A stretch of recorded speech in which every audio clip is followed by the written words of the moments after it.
Alright, now for a topic that might be fun for a few people. What exactly is cheese? I've thrown that word around and I'm certain tons of players and streamers have thrown it around too.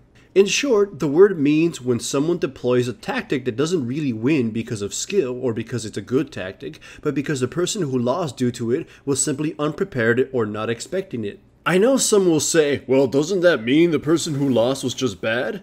Not exactly. Losing to a cheese play doesn't necessarily mean a player is bad. It mostly just means you got caught off guard. You are truly bad if you keep falling for it though, and don't learn to predict it when it becomes obvious. It's common in tons of games too. In StarCraft, a cheese play would be something like Photon Cannon Rush, building cannons in your enemy's base. In Hearthstone, it would be using a Raging Worgen one-hit KO deck or an Inner Fire Priest deck. In a lot of adventure games, cheesing a boss would be to stand at a distance and slowly whittle them down with range attacks when you were intended to be using melee. In FPS, some would consider camping in some spot cheese. There are cheese plays too in League of Legends, from the classic sit in the bottom lane at bush at level 1 and jump people trick to the sniping camps from the enemy jungler's tactic. You've all been victim of some cheese at some point. A lot of these tactics shouldn't be working if you were taking even minimal precautions, but laziness got the best of you. When a champion in League is called cheesy, it's because they are set to scale off enemy stupidity or laziness. A champion like Shaco epitomizes cheesiness because there isn't much he can do against a lot of champions naturally, but he can still crush people by exploiting their carelessness. For example, Shaco is not the best duelist in the game and he loses to many top duelists,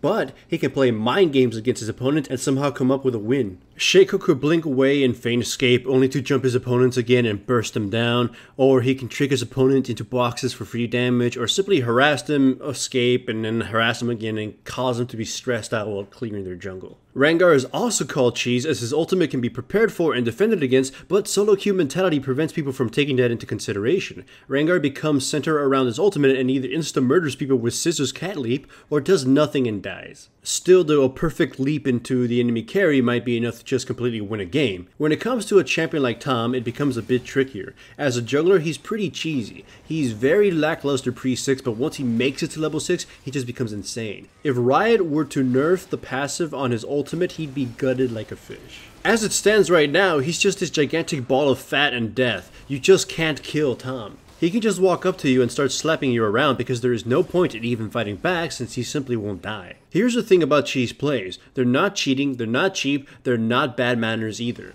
When you lose to a cheese play, it's usually your fault as there were often obvious ways to prevent it or control it. Cheese is also a valid tactic in solo queue and ranking up as it preys on the disorganization and laziness of players. Exploit it as you can. Your victories and overwhelming scores will wash away any curses or salty names your enemies throw at you.